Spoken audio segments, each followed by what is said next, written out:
अस्सलाम वालेकुम वरहमतुल्लाहि वबरकातुहू। आज हम बात करेंगे लिकोरिया की अक़साम और उसके इलाज के बारे में। कानून मुफ़रद अज़ा के तहत लिकोरिया जो होता है इसकी दो बड़ी अक़साम होती हैं। एक होता है असाबी लिकोरिया और दूसरा होता है गुद्दी लिकोरिया। यानी एक जो है वो रतूबात की ज़्यादती की वजह से पैदा होता है और दूसरा जो है वो हरारत की ज़्यादती की वजह से जो है वो पैदा होता है।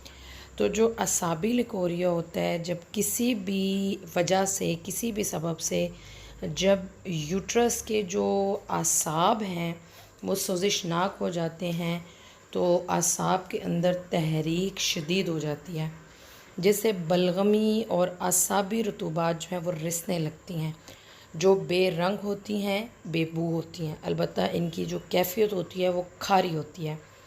इसका ट्रीटमेंट जो है बहुत ही आसान सा आप लोगों ने कर लेना है, इसलिए कि हम मुश्किल में तो आपको डालते ही नहीं हैं। आपने करना क्या है कि 2 चुटकी चाय की पत्ती को आपने 3 कप पानी में डालकर कहवा बना लेना है। जब 1 कप रह जाए तो इसमें आपने 10 से 12 लेमन के कतरे जो हैं वो निचोड़ लेने हैं।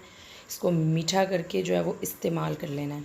ठीक है जी। इसके अलावा जो दूसरी चीज़ करनी है वो ये करनी है कि इस्तंजे वगैरह के लिए आप लोगों ने फटकरी का पानी जो है वो इस्तेमाल करना है।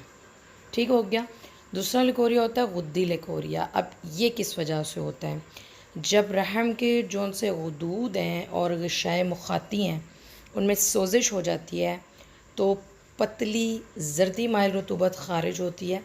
निकलते वक्त तो ये पतली होती है, लेकिन जिस वक्त यूट्रस या इसके इर्द गिर्द पड़ी रहती है तो पड़ी रहने के सबब से गाढ़ी हो जाती है, बदबूदार हो जाती है। इलाज इसके लिए ये करेंगे कि धनिया 1 चुटकी, बड़ी इलायची 1 अदद, गुले सुर्ख ईरानी 1 अदद, रेवंद खताई 1 ग्राम, तमाम अज्जा को 3 कप पानी में डालकर पकाना है और लो फ्लेम पर आपने इसका कहवा बना लेना है।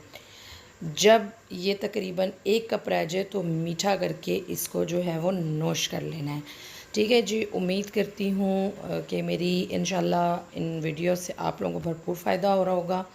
अगर आप लोग मेरे चैनल पर नए हैं और आपने अभी तक चैनल को सब्सक्राइब नहीं किया तो चैनल को सब्सक्राइब कर लीजिए। बेल आइकन को प्रेस करना आपने बिल्कुल भी नहीं भूलना, ताकि आपको नई से नई आने वाली वीडियोज़ मिलती रहें। मुझे अपनी दुआ में याद रखिए। अस्सलाम वालेकुम वरहमतुल्लाहि वबरकातुहू।